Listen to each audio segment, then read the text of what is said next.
No ar mais um programa diagnóstico e hoje nós temos o prazer de receber conosco o Dr. Francis Silveira. Ele é psiquiatra, especialista na área de dependência química, mas hoje nós vamos falar de um tema bastante importante e relevante para a sociedade. Nós vamos falar de uma síndrome, infelizmente, que tem crescido no nosso meio do ponto de vista estatístico, que é a síndrome de burnout. Não é isso, doutor? Afinal, o que vem a ser essa síndrome? Como defini-la, doutor? Primeiramente, a síndrome de burnout, que vem do inglês queimar-se por completo, é um estado de esgotamento físico e mental intenso. O indivíduo parece que tem uma queimadura interna. Ele não consegue mais ter habilidade para poder trabalhar. É uma doença relacionada ao trabalho, é uma doença ocupacional.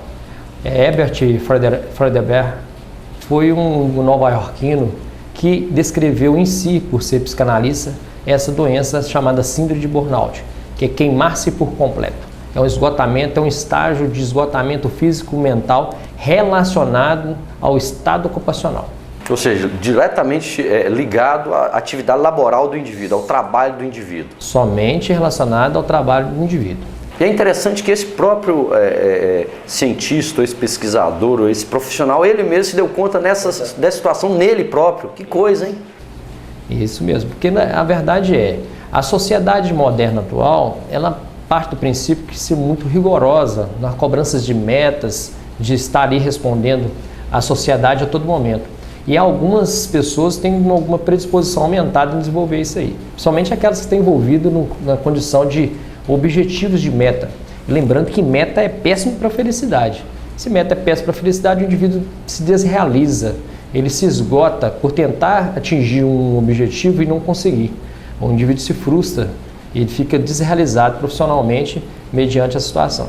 Ele quase se robotiza, se não tomar cuidado, ele vira o trabalho vira meio que mecânico, vira uma coisa automatizada. É isso. Agora, existe um público-alvo que estaria mais predisposto a esse tipo de situação ou não, doutor? Quer dizer, um profissional que estaria mais tendencioso a desenvolver tal síndrome? Primeiramente, gosto de salientar que os indivíduos que têm um traço de personalidade anancástica, aqueles indivíduos mais rígidos em listas, regras, organização ou esquema, aquelas pessoas que são mais conscienciosas, que têm um senso de justiça muito aprimorado, aquelas pessoas com tendência a mais altruísmo, essas pessoas têm tendência e predisposição mais a desenvolver essa síndrome.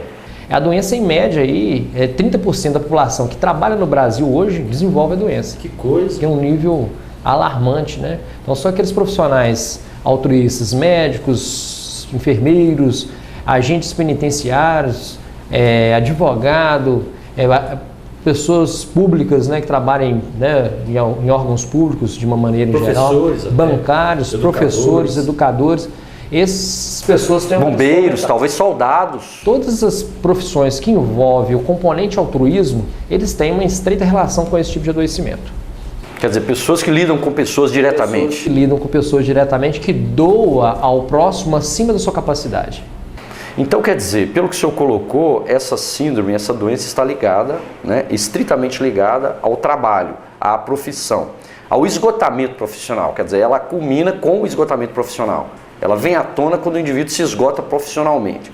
Agora, com respeito às manifestações dessa síndrome, quer dizer, quando eu olho para o trabalhador e consigo imaginar, não, esse trabalhador potencialmente está desenvolvendo a síndrome de burnout. Como é que funciona isso? A primeira palavra que vem à mente é a desrealização. Primeira situação, desrealizado com aquele ambiente de trabalho, sempre buscando culpados, não atingir aquela meta que anteriormente ele conseguia, a irritabilidade, as mudanças bruscas do humor, momentos de alegria, momentos de tristeza profunda, que não é bipolaridade, né? Não tem evidência de bipolaridade, sim um componente de ambivalência afetiva. O afeto tem momento que está alterado, né? A expressão dele fica comprometida, a irritabilidade como fator mais agravante e culminando em algum momento em depressão. E o avançar disso aí pode ter, né, vários fechamentos, né, desagradáveis. Alguns pacientes podem até ter ideação suicida e até mesmo cometer o suicídio, como o aprofundamento desse quadro depressivo. Quer dizer, a fase terminal, se não tratada, esse se tornar uma depressão grave e até mesmo cometer atos suicidas.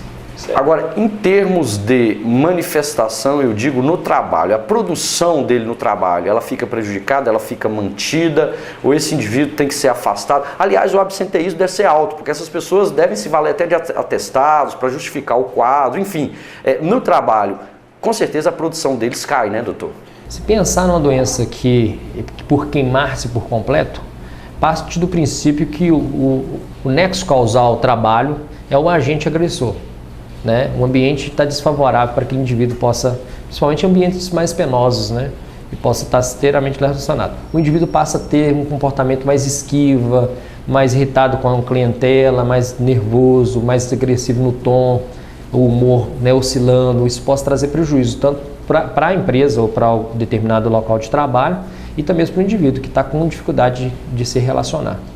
O senhor dizia de ambientes penosos, ou seja, quando nós pensamos em ambientes penosos, nos vem à mente, obviamente, hospitais. Aí entra o profissional da saúde, o médico, o enfermeiro, muitas vezes até o assistente social e assim por diante. As penitenciárias também são ambientes carregados e penosos. Não é isso, doutor? É isso mesmo. Nessa tentativa de mostrar que os ambientes penosos são estes que são insalubres, né? Que estão, né, com condições precárias para poder atender aquelas metas que são preconizadas por órgãos, né, superiores. E a maioria das vezes está também estreitamente relacionado com aquele assédio, mesmo que indireto, aquele assédio moral que é velado, né, por cobranças indevidas de uma meta que dificilmente a pessoa consiga atingir. É como atender em um hospital e você não conseguir atender com a clientela por falta de recursos, ou o indivíduo que está na penitenciária muito cheia, sobrecarregado, que não consegue exercer uma profissão de forma digna. Isso tudo leva o indivíduo a ter desrealização. Como ponto-chave do burnout, essa desrealização profissional levando a queimar-se, a se esgotar. Ok.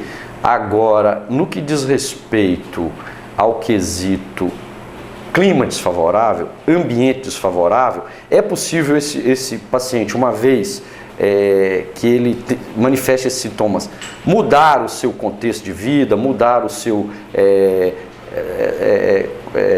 local, a sua função no trabalho para tentar minimizar isso daí ou não? Como funciona? Não vamos entrar em tratamento, nós falaremos do tratamento no próximo bloco, mas em linhas gerais. E também esse camarada tende ao perfeccionismo, esse é outro ponto, ele não pode errar. Por exemplo, eu costumo dizer que na condição de médico, eu passo por isso, eu não posso errar, infelizmente. Aliás, eu dou esse exemplo com frequência para os meus funcionários. Se o padeiro fizer um pão mais queimado ou menos queimado, ele não vai acarretar tanto problema para ele. Agora, um laudo errado, quer dizer, uma abordagem, um tratamento errado pode levar a consequências funestas, porque nós estamos lidando com vidas. Então, não tem como correr disso, né, doutor? Então, até que ponto nós podemos dosar isso enquanto profissionais da saúde, enquanto profissionais que se envolvem diretamente com o bem-estar do meu próximo? Primeiramente, é se organizar. A tendência desses profissionais é ser extremamente rígido em listas, regras, organização, esquema, e essa tendência a ter essa cautela excessiva para não perder o indivíduo, não perder, né, o foco no trabalho, que são as causas. Então o indivíduo em algum momento tem que recuar, saber das suas limitações. O altruísmo é muito importante para as nossas profissões, mas tem momento que a necessidade de quem cuida, cuidar-se. E este momento é um momento de recuar. Buscar ajuda, buscar orientação, até mesmo com o supervisor, algum superior que está, né, no cargo, para mostrar algum desarranjo que possa ser resolvido. E esse ambiente precisa de ser reestruturado para que esse indivíduo possa desempenhar a sua função. Em alguns momentos, até ajustamento da função é muito importante e é o manejo disso aí para que o indivíduo possa exercer a sua cidadania e o seu labor de uma maneira digna. Eu disse isso porque muitas vezes o enfermeiro trabalha hoje na UTI. Talvez removê-lo para a farmácia do hospital, para um outro setor do hospital, a fim de reaproveitá-lo sem necessariamente ter que dispensar do serviço, não é isso, doutor? Isso que a maioria das vezes os peritos, principalmente do INSS, têm feito com essas pessoas para poder tentar um remanejo e para que eles possam exercer de maneira saudável a sua atividade laboral. Agora, o fato, e é digno de nota isso, é que não poucos hoje, infelizmente, têm sido vítimas desse problema e muitas vezes não se dão conta, estão passando por uma fase de esgotamento mental, psicológico, que seja emocional, em função do trabalho e atribuem esse esgotamento a outras situações, não é isso, doutor? A maioria das vezes o indivíduo pensa que é um problema familiar ou pensa que o problema é com ele, de algum problema clínico associado, vai ao cardiologista, vai em outros médicos de outras especialidades, mas não vê o problema em si. Que é um conceito novo, um conceito ainda que está em abrangência e é uma doença que a cada vez acaba afastando o indivíduo do trabalho por esgotamento físico e mental, que é muito intenso, né, em determinada fase. São 12 fases, essas fases acabam culminando na depressão e a depressão é algo grave que precisa ser tratado. Que pode desembocar em comportamento suicida. Desfavorável, né? Infelizmente. Ok. Bem, nós temos conversado com o Dr. Francis Silveira aqui, temos sido extremamente orientados com respeito a uma doença, uma síndrome de burnout, e agora nós faremos um rápido intervalo e já retornaremos ainda conversando com o Dr. Francis sobre essa doença. Nos vemos, portanto, daqui a pouquinho. Continue conosco.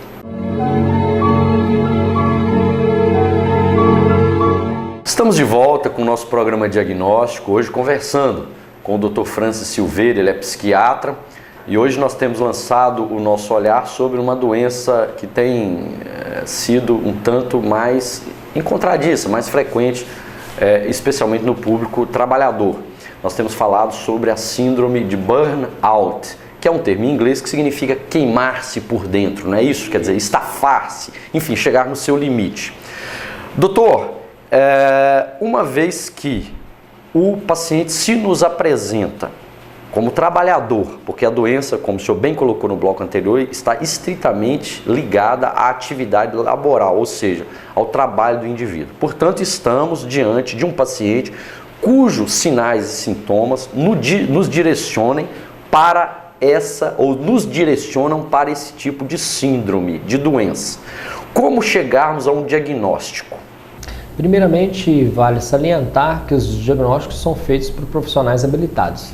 Que não é simplesmente ter um quadro ansioso no ambiente de trabalho que vai predizer o diagnóstico. O diagnóstico é feito com base na classificação internacional de doença, onde é visto um estresse grave, um estressamento grave, um estresse grave, é o CID-10 F43.8, na maioria das vezes, porque não tem um código específico dessa doença.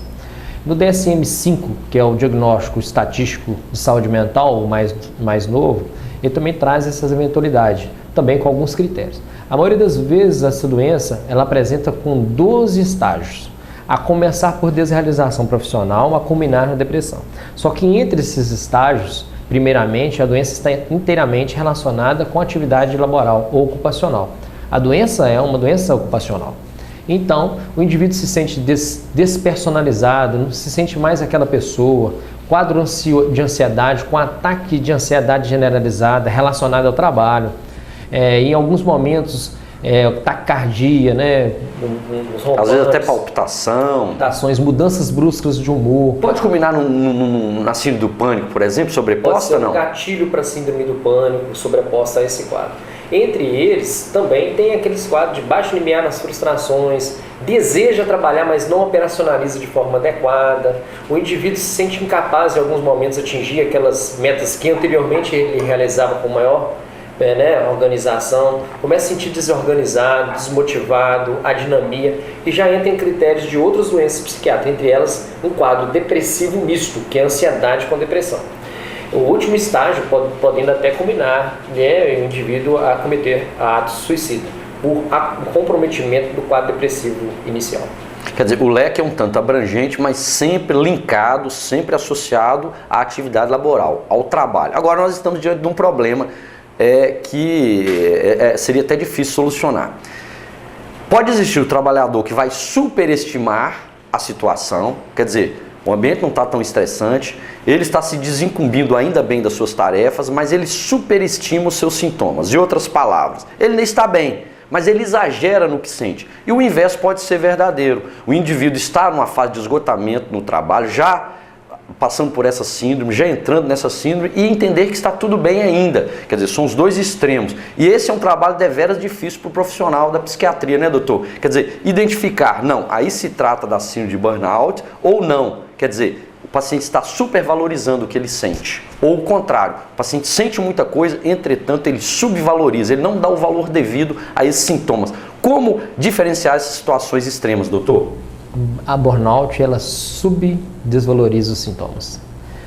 Quando o indivíduo já vem com um leque de situações, com muita sugestibilidade, muita sugestão, reclamando do serviço, provavelmente não é burnout. Burnout, o indivíduo fica velado, ele quer trabalhar, ele tem essa necessidade de se comprovar metas, de ter aquela rigidez no trabalho. O indivíduo do burnout, ele está adoecido e não está conseguindo nem tão pouco operacionalizar. É nítido isso aí.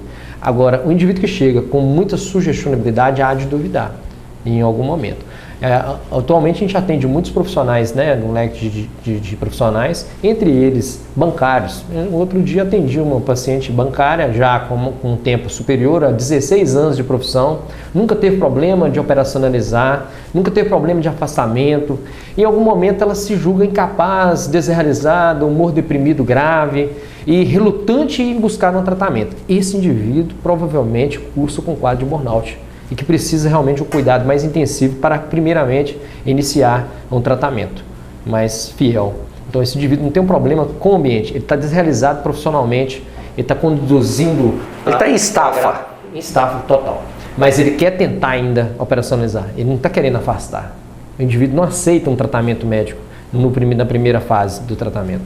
Ele sempre recusa.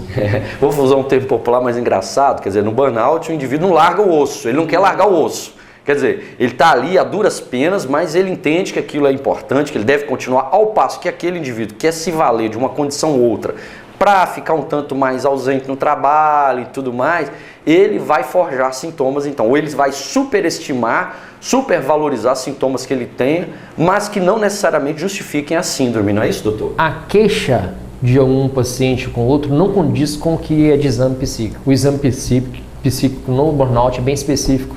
Ao avaliar o paciente com burnout, ele vai estar bem com as especificações que eu disse aqui das fases do adoecimento. Embora o indivíduo que tem só uma situação de um estresse agudo ou uma situação ou outra, é diferentemente do burnout, que é queimar-se por completo, é um esgotamento físico, mental e profissional ali bem intenso, bem intensificado. O que muitas vezes o incapacita para o trabalho.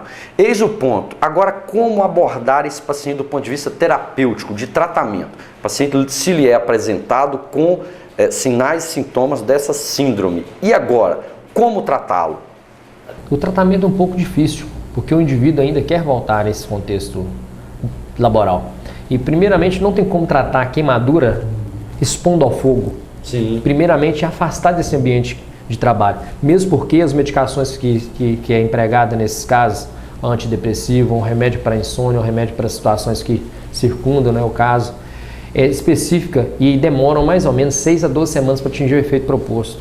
Então, é primordial afastar esse indivíduo. Porque não adianta a gente passar pomada na queimadura e expondo ao fogo novamente. Tem que dar um tempo para poder a gente organizar essa vida desse indivíduo. E o difícil vai ser convencê-lo a fazer isso, porque como o senhor bem frisou, o paciente ele não quer largar o trabalho, ele não quer se afastar. Ele é o que a gente chamaria em termo em inglês, workaholic normalmente, quer dizer, ele tem, quase que um dependente do trabalho. Então, eis a dificuldade, né, do fazer com que ele se afaste do fogo, do trabalho, entre aspas, não é isso? Na Lei Áurea, quando foi realizada aquela questão da escravidão, né, existiam alguns escravos que mesmo depois de ter concretizado a lei que dava a eles liberdade, eles ainda necessitavam daquela associação com o trabalho. A burnout é a mesma coisa. Ele criou um conceito tão rígido daquela necessidade de trabalho que não consegue afastar-se. Então, primeiramente, a necessidade de realizar terapia cognitivo-comportamental com psicólogo, com psiquiatra no primeiro momento, com intervenção motivacional, que ela seja breve, que ela seja mais com psicoeducação, para mostrar a necessidade desse afastamento, certo? Em um primeiro instante. E na proporção que essa pessoa possa resgatar até a sua vida laboral. Em outros momentos, até mesmo ajustar de forma funcional, de ele poder exercer uma profissão mesmo que seja em outro cenário. Em outro setor, para que menos estressante e que ele possa retomar aquela vida laboral que anteriormente se realizava, embora muito difícil. Muito difícil. Então vamos aos passos. Primeira coisa, então, é afastar esse indivíduo. Inevitavelmente ele tem que se afastar, tem que se desvencilhar por um tempo daquela tarefa. E tem muita resistência em fazer. Sim, exatamente. Depois disso, a gente entra com a medicação, não necessariamente esses pacientes passam por um tratamento medicamentoso, doutor. Todos os que passam no consultório médico, ele vai ser prescrito. Sendo burnout, ele já está com um quadro depressivo já instalado, quando ele chega a procurar uma ajuda profissional, porque realmente já chegou num estado já depressivo que precisa ser tratado. E o próximo estágio acaba sendo negativo e desfecho ser desfavorável. Tem que tratar. Então, medicamentoso é uma obrigatoriedade do médico de prescrever. É essencial. Então, quer dizer, afasta do trabalho, medicina com a medicina psicossomática, quer dizer, psicofármacos, quer dizer, medicação mesmo. Entra o auxílio também do psicólogo, com terapia. Com certeza, terapia cognitivo-comportamental, para esse caso, é mais específica. A psicanálise não tanto. É preferível fazer terapia cognitivo-comportamental para poder tirar essa crença do indivíduo que é indevida. Algumas crenças que são já centrais, fica difícil de retomar. Então, um profissional com metodologia mais adequada seria o psicólogo, para poder fazer uma psicodinâmica do caso, para poder reinserir ou tirar dele esse estigma até de que aquilo é essencial, que ele tem que ficar naquela situação. Agora, isto posto, doutor, o tratamento então é multidisciplinar, essa é a verdade. É multidisciplinar. A doença por si só também é multidimensional, é multifatorial, então tem que ser também tratado de uma maneira também multiprofissional. Em termos médios, esse tratamento demora quanto tempo? Depende do caso. Tem indivíduo que trata bem 6 meses, tem indivíduo que 6, 2 meses, 1 ano, e tem indivíduos que até aposenta, que levam a uma condição de prejuízo do funcionamento social e para trabalho de forma definitiva, que ele não consegue voltar ao serviço anterior. Tem paciente, por exemplo, que na hora que passa à frente do banco, na porta do banco, já começa a ter aquelas manifestações de ansiedade, com taquicardia, o medo, o pânico, na frente do hospital, na frente da penitenciária, ou até mesmo com um colega de profissão liga e ele já tem essa manifestação, que tem aquele flashback de voltar naquela cena estressante habitual. Isso possa levar o indivíduo novamente a descartilhar um pensamento negativo e com recaídas, que possa ser realmente debilitante do ponto de vista profissional. Agora, que fique claro que essa é uma doença, é uma síndrome que tem crescido, cujos números têm crescido, cuja estatística tem crescido no nosso meio. Então, as pessoas que trabalham especialmente com o ser humano diretamente, esses profissionais de saúde, profissionais da educação e tudo mais, devem ficar atentos para isso, doutor? Existe um tratamento, existe uma abordagem a fim de minorar, de diminuir esses sintomas, esses sinais e tentar reintegrar o indivíduo à sociedade, ao seu trabalho normalmente. Não é isso, doutor? Com certeza. Muito bem, nós tivemos o grande prazer de receber aqui o Dr. Francis Silveira. Ele realmente fez colocações muito importantes e muito instrutivas a nós com respeito a essa síndrome, a síndrome de burnout, que é uma síndrome estritamente ligada às condições de trabalho, ao excesso de trabalho, ao esgotamento do indivíduo por conta das suas atividades laborais. Dr. Francis, realmente fomos muito agraciados com a sua presença, com a sua entrevista. Eu te agradeço por estar aqui conosco uma vez mais e agradeço também a você por ter estado conosco ao longo deste programa e te faço um convite para nos reencontrarmos no próximo programa Diagnóstico. Até mais!